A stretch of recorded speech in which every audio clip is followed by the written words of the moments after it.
Congolaises, Congolais, chers compatriotes, il y a 6 ans, je prenais congé de mes responsabilités en tant que président de la République, chef de l'État. Et fait inédit dans notre pays, en près de 60 ans d'indépendance. J'ai passé pacifiquement la main à un nouveau chef d'État. Depuis lors, je m'étais imposé un strict devoir de réserve, y compris quand je fais l'objet, directement ou par mes proches interposés, de provocations, de déni de droit, d'humiliation, d'imputations dommageables et d'autres multiples atteintes à ma dignité. D'abord, parce que je suis convaincu que le temps est le meilleur allié de la vérité, un antidote lent mais puissant contre le venin du mensonge et de la délation. Mais aussi et surtout, parce qu'agir autrement aurait fait le jeu de ceux qui, par cette campagne odieuse, cherchaient à détourner l'attention de notre peuple de leur incapacité, aujourd'hui avérée, à répondre à ses attentes et aspirations. J'ai enfin décidé de briser ce long silence, de sortir de ma réserve et de m'adresser à vous parce que l'enjeu est de taille. Il est même existentiel. Non pas pour ma famille politique ou biologique, moins encore pour ma modeste personne, mais plutôt pour la nation congolaise et pour l'avenir de notre cher et beau pays. J'ai décidé de briser le silence parce qu'au vu de la situation que traverse notre pays, continuer à me taire m'aurait rendu poursuivable devant le tribunal de l'histoire pour non-assistance à plus de 100 millions de compatriotes en danger. Je saisis cette opportunité pour partager avec vous mes réflexions et participer ainsi à la recherche de la solution à la crise que traverse notre pays, la République démocratique du Congo, terre de nos ancêtres, car il est gravement malade et son pronostic vital engagé. Mieux que quiconque, vous en êtes conscient, car vous en faites quotidiennement les frais dans votre chair et vous en payez le prix. Mes chers compatriotes, vu l'importance stratégique de notre pays et le rôle qu'il est appelé à jouer, j'avais, de l'avènement au pouvoir du chef de l'État actuel, conclu avec lui un accord donnant naissance à la coalition entre nos forces politiques respectives. À propos de cet accord, beaucoup de contre-vérités ont été dites, y compris, fort malheureusement, par celui qui est censé connaître la vérité, parce qu'en étant l'un de 2 principaux signataires. En attendant qu'au moment opportun, la vérité soit rétablie, preuve irréfutable à l'appui, permettez-moi pour l'instant d'affirmer qu'en ce qui me concerne, la conclusion de cet accord n'avait pour seule motivation que l'intérêt supérieur de la nation. Par cet accord de mutualisation de forces, j'entendais en effet permettre à mon successeur d'exercer dans la direction des affaires de l'État plus de pouvoir effectif que ce que la faible représentation de sa famille politique au sein de la nouvelle Assemblée nationale était en droit de lui conférer. Je voulais par ailleurs faciliter le fonctionnement harmonieux des institutions et éviter à la nation, comme à notre jeune démocratie, d'éventuelles crises politiques qui leur auraient été fatales. Cette première alternance pacifique et civilisée à la tête du pays avait suscité d'autant plus d'espoir qu'en janvier 2019, notre pays s'est trouvé en bien meilleur état qu'au moment de ma propre accession à la magistrature suprême en janvier 2001. Alors que j'avais trouvé un pays au bord de l'implosion, miné par une longue dictature et des guerres, sans institutions républicaines, économiquement en faillite et socialement déchiré. Bref, un pays dont l'incertitude de lendemain menaçait la stabilité de toute la région. Le 24 janvier 2019, j'avais en effet légué un bien meilleur héritage à mon successeur, à savoir un pays réunifié, largement pacifié et dont les limites territoriales correspondaient exactement à celles qu'elles étaient au 30 juin 1960. Une nation reconstituée, réconciliée et fière de sa diversité. Un État doté d'une constitution progressiste et des institutions fonctionnant harmonieusement. Une économie dynamique et résiliente et débarrassée du fardeau de la dette hérité de régimes antérieurs, du fait de multiples réformes structurelles engagées.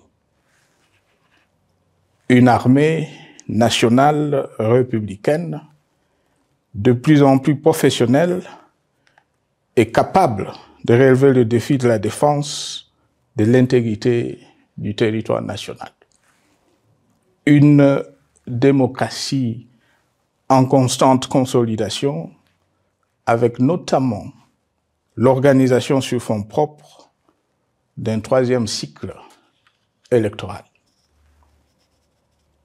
Le cœur serré, je constate qu'à peine 6 ans après, ce bel héritage en indivision, légué à l'ensemble de notre peuple, a été complètement dilapidé par celui qui en avait reçu la garde.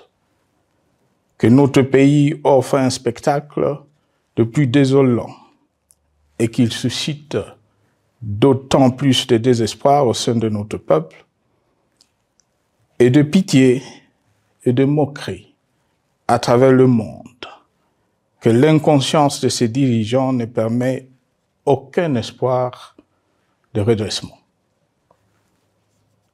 Cette détérioration rapide de la situation générale du pays est principalement due à l'iverse du pouvoir sans limite.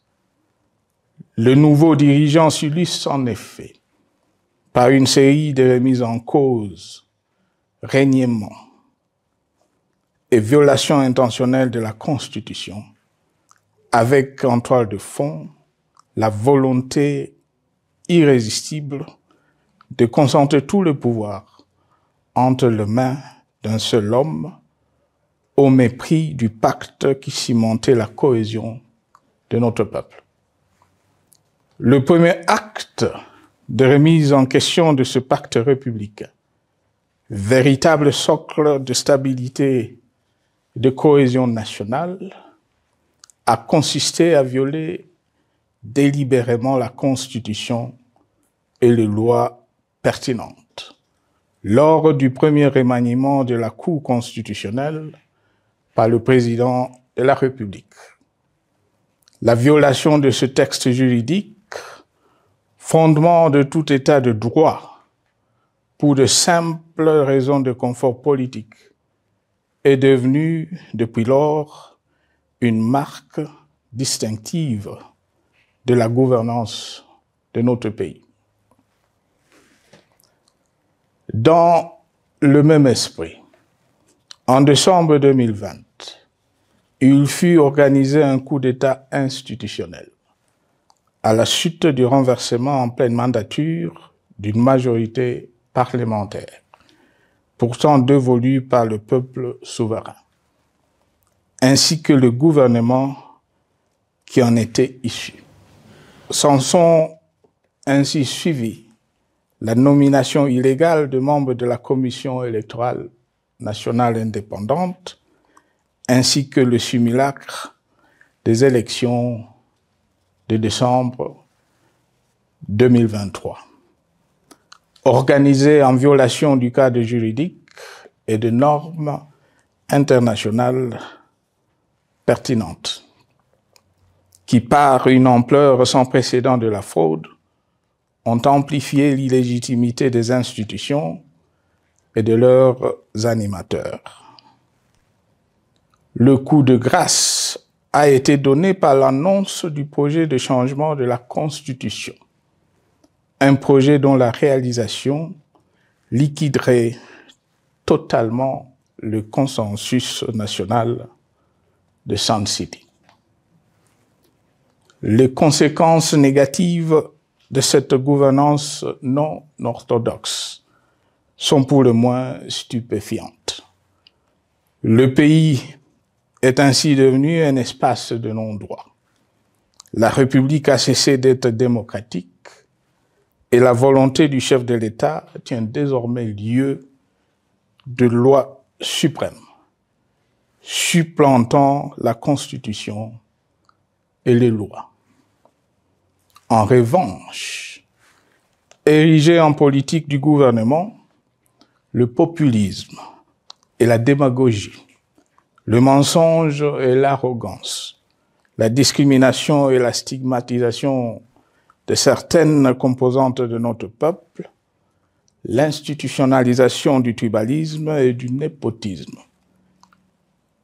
l'opposition de communautés nationales, les unes aux autres, le discours de haine et l'injustice ainsi que l'impunité ont d'autant plus aisément détruit la cohésion nationale et le vivre ensemble que l'opulence outrancière et le non-respect de la parole donnée sont les maîtres mots de la classe politique au pouvoir. Ce qui a rendu le pays fragile et donc vulnérable. Plus grave, le repli identitaire, dangereux pour l'édification de toute nation, a refait surface, avec ses vieux démons dont l'intolérance et la division est circonstance aggravante. Cela est non seulement toléré et impuni, mais aussi et surtout véhiculé et financé par les tenants du pouvoir. Face à cette dérive, le Parlement a abdiqué de sa mission constitutionnelle de contre-pouvoir. Il a ainsi cessé d'être le temple de la démocratie, le lieu par excellence de l'expression législative et la volonté du souverain primaire, pour ne plus être qu'une chambre d'enregistrement de la volonté d'une seule personne. Quant à la justice, garante constitutionnelle des libertés publiques et du socle de valeurs, qui structure notre identité et forge notre unité, elle a complètement démissionné de ses responsabilités, se laissant ouvertement instrumentalisée à des fins politiques. Elle n'est donc plus qu'un instrument d'oppression d'une dictature qui tente désespérément de survivre à contre-courant de l'histoire, par la terreur et l'imposition de la pensée unique. Rôle peu louable, qu'elle partage avec les milices tribales, ainsi que la police et le service de renseignement, eux aussi détournés de leur noble mission de protection des citoyens et de sécurisation de l'État. Sur le plan économique, la situation est de plus inquiétante. Malgré l'augmentation des recettes publiques, essentiellement due à l'arrivée à maturité de toutes les réformes courageusement votées de 2002 à 2018, notamment le nouveau code minier, forestier, des hydrocarbures, des assurances et de la sous-traitance, et un niveau d'aide financière accrue de la part des institutions de Bretton Woods. Aucun investissement n'a été réalisé pour doter le pays d'infrastructures modernes, soutenir des réformes structurelles et stimuler la croissance. Par contre, l'inflation et la dépréciation monétaire, jadis vaincues, sont de retour. La corruption et le détournement de deniers publics ont atteint un niveau inédit.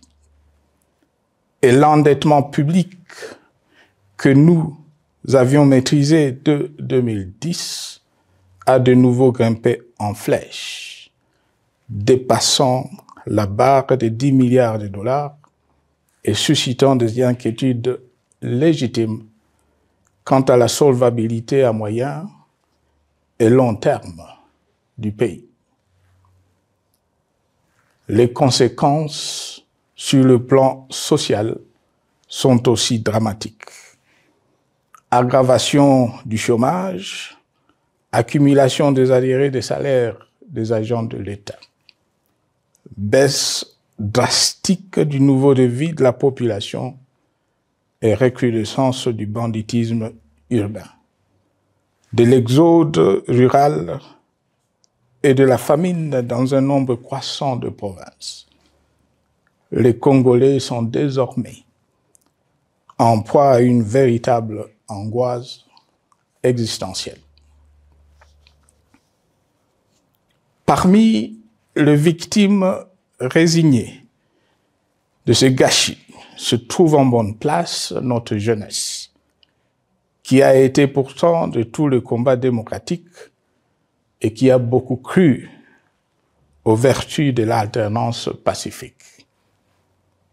Aujourd'hui, sans repère ni perspective sérieuse du lendemain, ils se sont abandonnés, laissés à la merci des entrepreneurs de conflits et de vendeurs d'illusions de tous bords. Rien de ce qui lui a été promis depuis 6 ans n'a été réalisé. À cette jeunesse désabusée, comme à l'ensemble de notre peuple, nous tenons à donner une assurance. L'échec d'un régime compromet, mais ne scelle pas définitivement le sort d'un peuple. Mes chers compatriotes, s'agissant de la situation sécuritaire, dans les grandes agglomérations comme dans nos campagnes, elle est partout plus que préoccupante. C'est le cas notamment au nord Kivu, au sud Kivu, en Ituri, au Maniema, au Tanganyika, au Katanga et au Mai-Ndombe, province pourtant voisine de Kinshasa, capitale du pays et siège des institutions. Le sang de nos compatriotes civils et militaires, valeureux officiers et soldats des rangs, mais aussi députés, éminents membres de la société civile ou de partis politiques, a ainsi abondamment et gratuitement coulé. Du fait de l'intolérance, du cynisme, voire pire, d'un terrorisme d'État pratiqué dans un seul et unique dessein, l'abus du pouvoir pour le pouvoir. C'est le cas, entre autres, de plusieurs centaines de détenus du centre pénitentiaire de rééducation de Makala, sauvagement abattus dans la nuit du 1er au 2 septembre 2024, victimes sans défense d'un crime incontestable contre l'humanité, à ce jour resté impuni.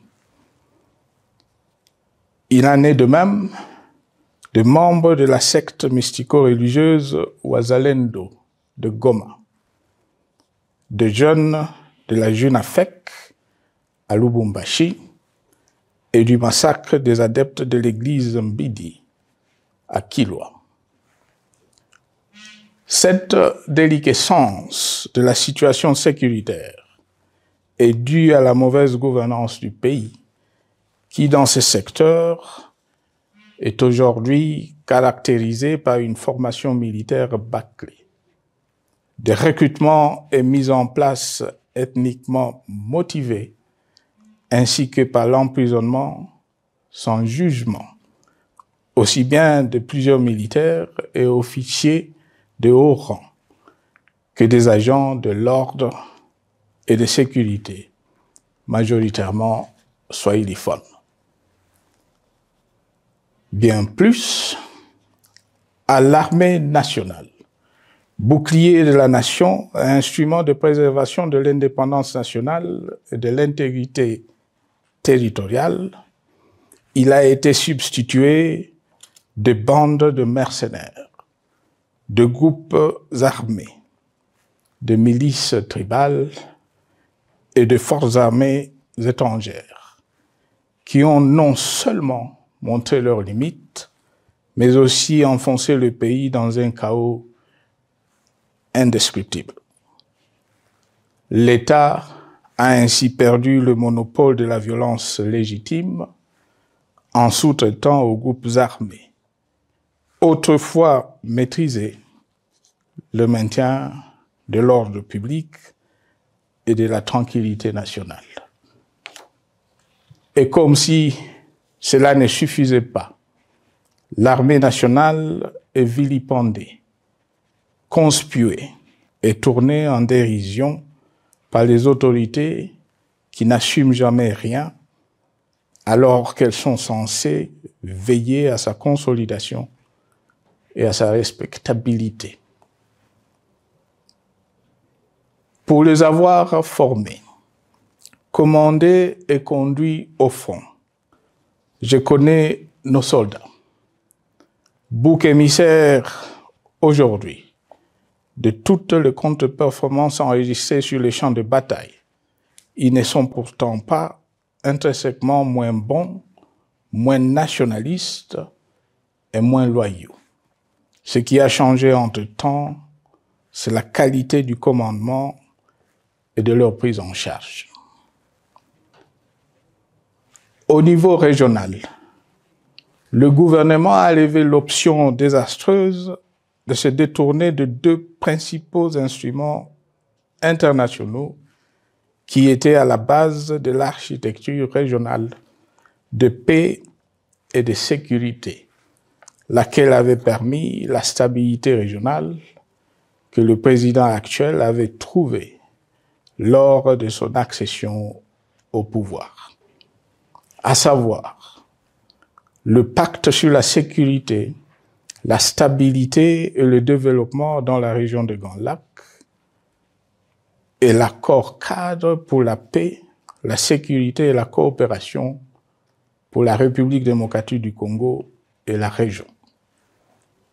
Plus grave encore, en faisant de forces négatives, les FDLR, ainsi que des centaines de groupes armés congolais, des supplétifs des forces armées de la République démocratique du Congo, le gouvernement a ouvert la voie à la régionalisation du conflit, avec des conséquences inévitables sur la stabilité de la région.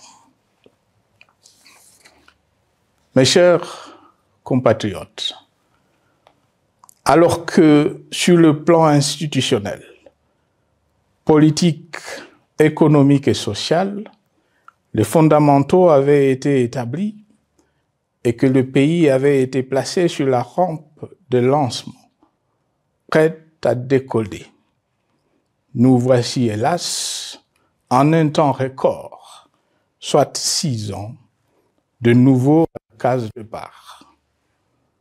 Seul d'un État failli, divisé, désintégré, au bord de l'implosion, inscrit en bonne place au palmarès de pays pauvres, le plus corrompu et très endetté. En atteste tout le rapport tant du Conseil de sécurité des Nations Unies que ceux sur l'indice de développement humain et sur la pauvreté. La crise qui déchire notre pays est donc profonde et multidimensionnelle. Sa solution doit être nécessairement globale. Toute autre approche n'a donc aucune chance de conduire à une paix durable. Bien plus, le Congo est intemporel. Il n'appartient pas à tel ou tel régime politique. Ce dernier étant par définition rotatif et donc passager en démocratie. Il appartient plutôt au peuple congolais dans sa grande diversité.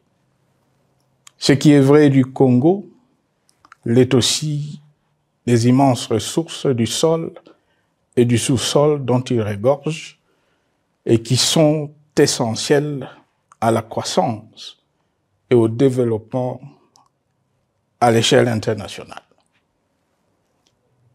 Que tous, au pays comme à travers le monde, en tiennent compte et qu'ils inscrivent leurs projets dans une perspective qui privilégie l'intérêt du Congo et des Congolais, plutôt que celui de ceux qui, à un moment ou à un autre, dirige le pays. Cela étant, pour sauver le Congo, les griefs légitimes du peuple congolais contre le régime en place ne peuvent être éludés. Ils doivent plutôt être pris en compte.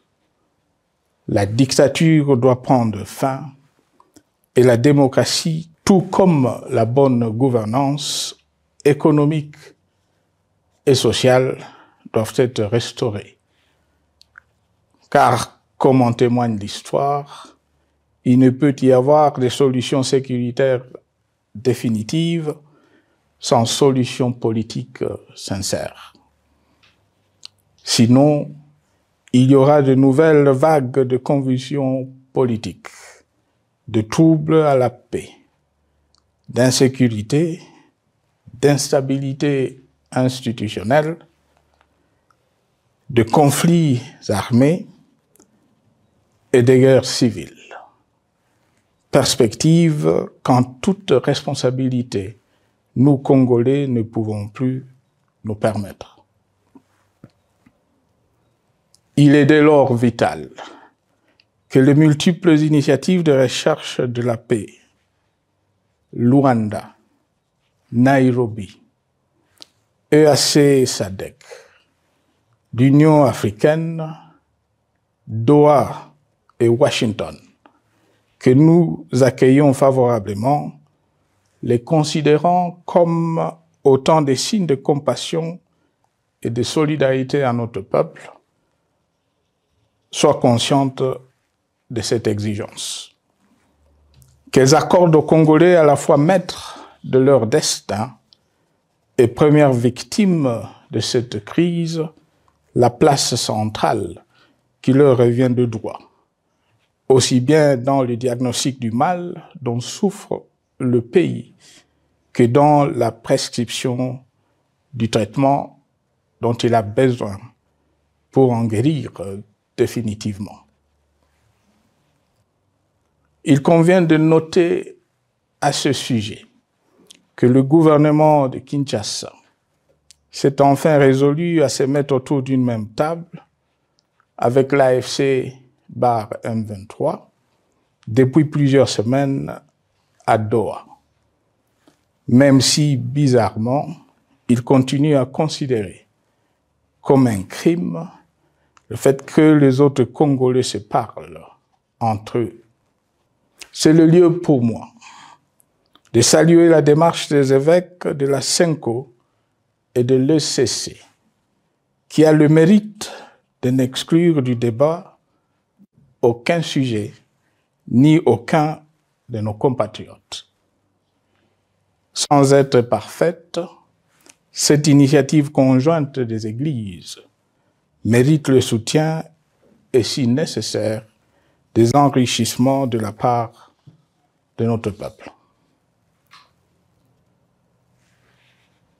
Mes chers compatriotes, une fois n'étant pas coutume, il convient de dénoncer la falsification de l'histoire par ceux dont le jeu pervers dans l'opposition naguère, comme aujourd'hui au pouvoir, a consisté et consiste encore à calomnier, à diffamer, à diaboliser et à diviser pour gagner et régner, à se défausser sur les autres pour justifier leur contre-performance, quelles qu'en soient les conséquences sur la cohésion nationale ou en termes de vies humaines injustement brisées ou perdues.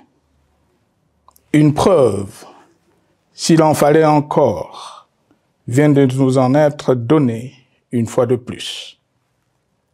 Il y a quelques jours, en effet, suite à une simple rumeur de la rue ou des réseaux sociaux sur ma prétendue présence à Goma, où je veux me rendre dans le prochain jour, comme annoncé par ailleurs, le régime en place à Kinshasa a pris des décisions arbitraires, avec une légèreté déconcertante qui témoigne du recul spectaculaire de la démocratie.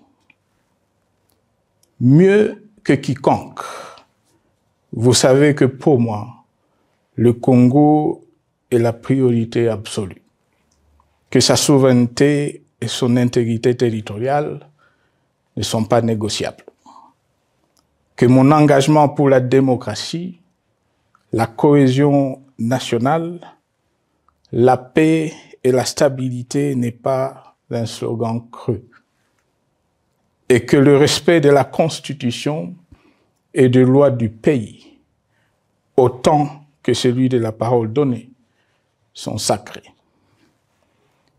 Militaire, j'ai juré de défendre la patrie jusqu'au sacrifice suprême.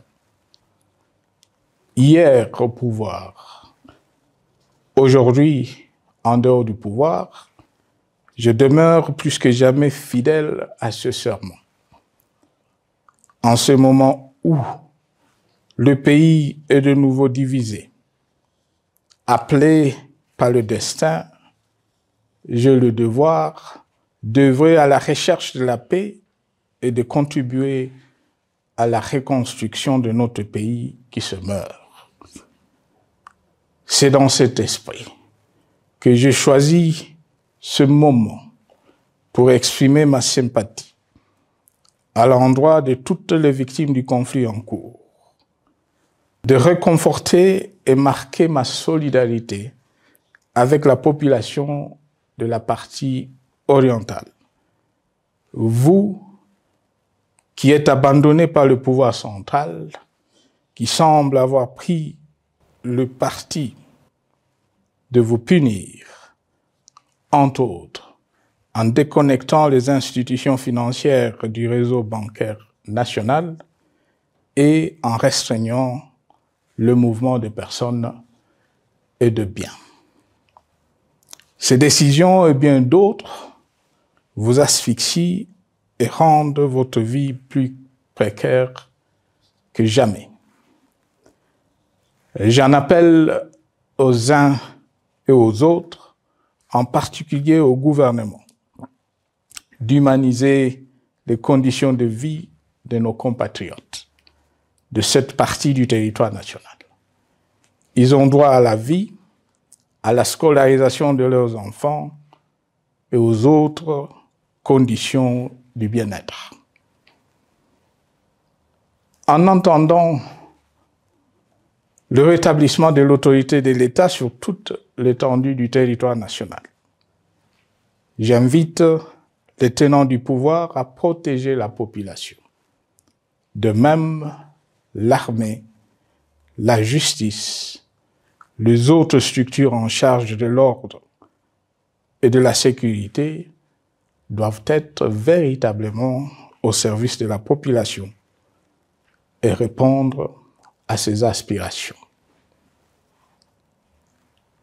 Mes chers compatriotes, de par mon expérience dans des situations similaires, le patriotisme et l'humanisme ont guidé le processus de règlement de conflits et ont porté de fruits dans le passé, aussi bien sur les champs de bataille que sur celui des négociations ou du dialogue. Notre pays avait été divisé de quasi-moitié pendant quelques années. La sagesse avait alors prévalu. Nous avions recollé le morceau et le pays a survécu dans son unité. C'est ainsi qu'après quelques années de réflexion sur la crise en cours, après avoir consulté des chefs d'État et des anciens chefs d'État de la région, ainsi que des acteurs politiques et sociaux, nationaux et étrangers, j'ai fait ce jour une proposition qui engage la nation tout entière à un sursaut patriotique pour un pacte citoyen afin de tirer le pays du gouffre.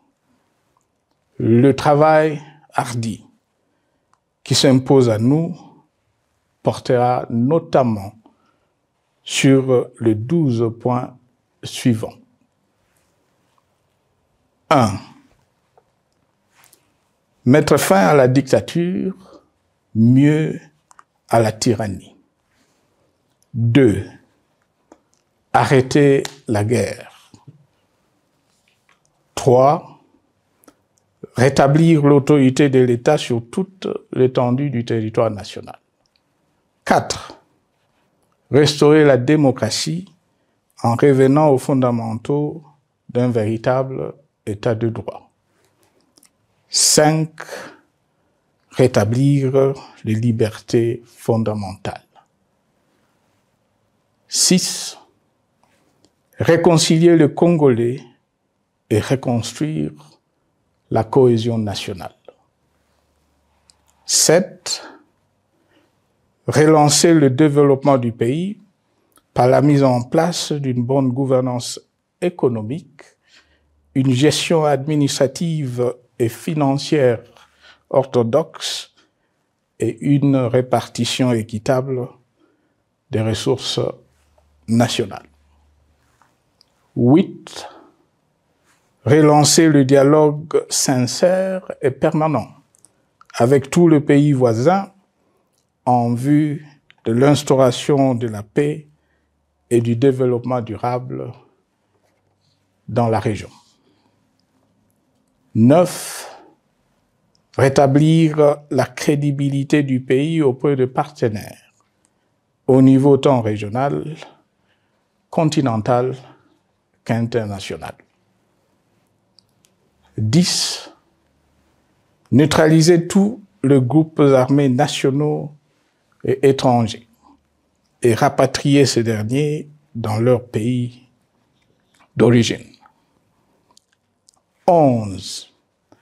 Mettre définitivement fin au recours et à l'utilisation de mercenaires, conformément à la Convention de l'Union africaine sur l'élimination du mercenariat en Afrique du 3 juillet 1977 et à la résolution des Nations Unies du 4 décembre 1989 portant sur la Convention internationale contre le recrutement, l'utilisation, le financement et l'instruction de mercenaires et rapatrier sans condition ceux qui sont déjà déployés sur le sol congolais.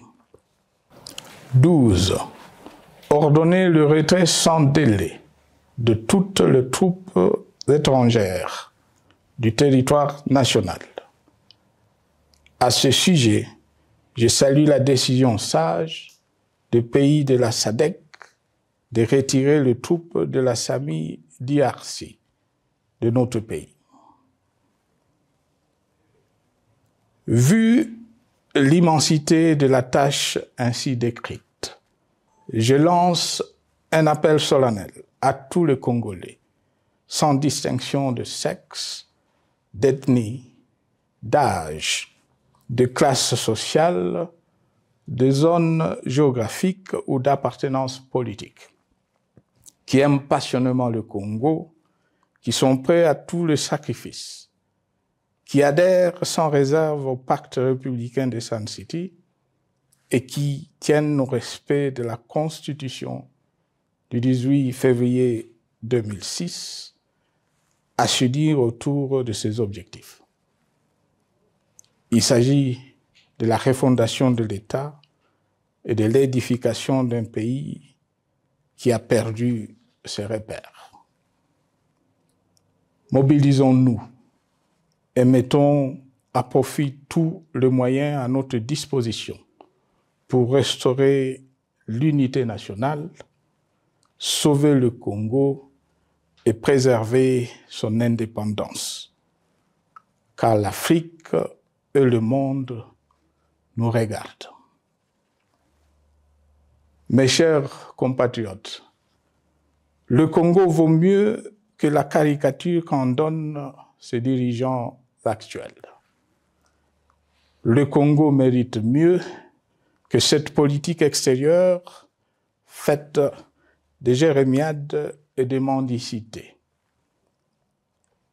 J'ai donc la ferme conviction que le peuple congolais est capable, aujourd'hui comme en 1960, de vaincre le démon de la division, qu'il est capable aujourd'hui, comme au cours de la décennie 90, de vaincre la tyrannie et la tentation du pouvoir absolu. Qu'il est capable aujourd'hui, comme en 2003, de prendre le dessus sur ce qui nous divise et de mettre fin à la violence armée qui oppose ses enfants. Pour y parvenir, chacun doit jouer sa partition. Je m'engage à jouer la mienne. Que Dieu bénisse la République démocratique du Congo, qu'il bénisse individuellement chacun de vous. Je vous remercie.